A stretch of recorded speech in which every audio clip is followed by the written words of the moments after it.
ಲೇ ದೇವ್ರಿಗೆ ಇವ್ರೆಲ್ಲ ಏನು ಇಲ್ಲ ಕಣ, ಬರೀ ಮೂಢನಂಬಿಕೆ ಅಷ್ಟೇ. ಯಾಕೆ ಹಿಂಗೆ ಹೇಳ್ತಾ ಇದೀಯ? ದೇವ್ರೇನ್ ಮಾಡ್ದ ನಿಮ್ಗೆ? ಸುತ್ತಮುತ್ತ ಇಷ್ಟೊಂದು ಅನ್ಯಾಯ ಅಧರ್ಮ ನಡೀತಾ ಇರುವಾಗ ನಿಮ್ ದೇವ್ರು ಎಲ್ಲೋಗಿರ್ತಾನೆ? ಹೌದಾ?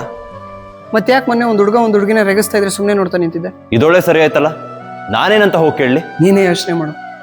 ಎಲ್ಲರೂ ನಿಂತಾರನೇ ಯೋಚನೆ ಮಾಡಿದ್ರೆ ಅಧರ್ಮ ಅನ್ಯಾಯ ಎಲ್ಲ ಜಾಸ್ತಿ ಆಗ್ಬಿಡಲ್ವಾ? ಹೌದು, ಅಧರ್ಮ ಅನ್ಯಾಯನ ಸೃಷ್ಟಿ ಮಾಡಿದವ್ರು ಯಾರು?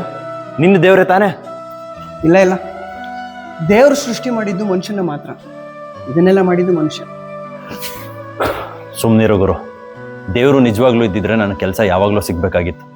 ಪೂಜೆ ಪುನಸ್ಕಾರ ವ್ರತ ಅಂತ ನಾನು ಎಷ್ಟು ಮಾಡಿಲ್ಲ ಹೇಳು. ಆದ್ರೂ ಕೆಲಸ ಇಲ್ಲದೆ ಆಗ ಅಲ್ದಾಡ್ತಾ ಇಲ್ವಾ? ಎಲ್ಲೋದ್ರೂ ಬರೀ ರಿಜೆಕ್ಷನ್.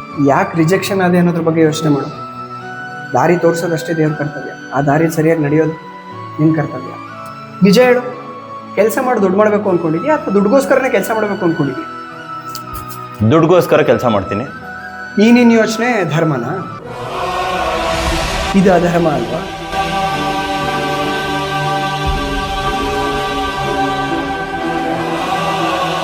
ಆ ಕಲ್ ದೇವ್ರ ಮುಂದೆ ನಿಂತು ಇಷ್ಟು ಮಾತಾಡೋನು ಮನೇಲಿರೋ ನಿಮ್ಮ ಅಪ್ಪ ಅಮ್ಮನ ಜೊತೆ ಯಾವತ್ತಾದ್ರೂ 2 ನಿಮಿಷ ಮಾತಾಡಿದ್ಯಾ?